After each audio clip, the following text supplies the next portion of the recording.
Hi, it's the lead up to the federal election. It's on May 2nd, and tonight we're here at Candidate to meet the candidates from Edmonton-Centre. We'll be asking them 4 questions. Each candidate is asked the same question. One is related to energy policy and Canada's role in implementing renewable energy initiatives. The second is related to voter apathy and engagement and what role the parties have. And the third is related to coalition governments and whether or not they work in Canada. Finally, the candidates are each given an opportunity to reach out to Edmonton-Centre voters.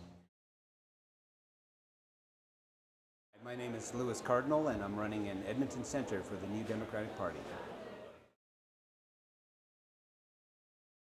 I think the platform that we have as the NDP party around renewable energy and how we use energy is really quite clear. We see that the platforms that we have around is really addressing what are we going to do in the future around energy.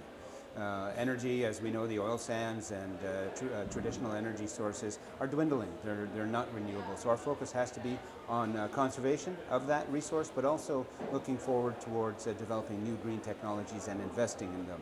So we do have a platform that's saying that we want to invest in new technologies around energy and energy development, and it has to be renewable. I think that the apathy that we're seeing in our democracy, our democratic deficit, as you will, is really largely spurred on by the fact that the voices of individuals are not being recognized, particularly the youth. The youth feel disempowered, that their voice really doesn't count in the scope of things. But actually, the NDP and myself firmly believe that the voice of the youth are critical to our decision-making processes.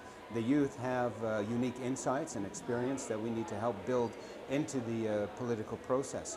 How we do that, I don't know, but we certainly want to make sure that we have a representative voice of youth through various means. We want to include them in the democracy, because I know if youth find that they have an access to the governing process, they will participate. But we've got to be able to learn how to listen to them and make sure there's room at the table for them to come.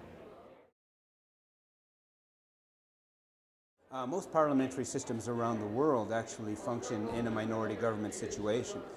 It's more rare to have a majority than it is to have a minority. So it's something that Canadians are just waking up to now.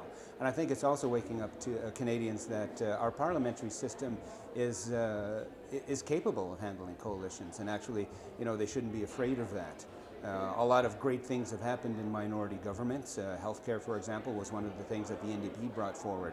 It keeps people in check. It keeps people in balance. They don't run off with their own agendas without considering the rest of the population in it. So I think that looking at minorities is nothing to be afraid of, and we should just accept it, because it is a part of our democratic process here in Canada.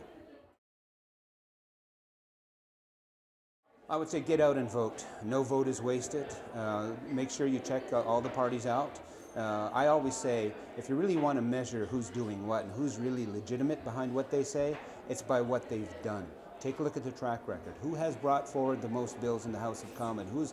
Who's really brought in the things that they said they were going to do? You'll see that the NDP has always carried out its promises and will continue to do so should it form government.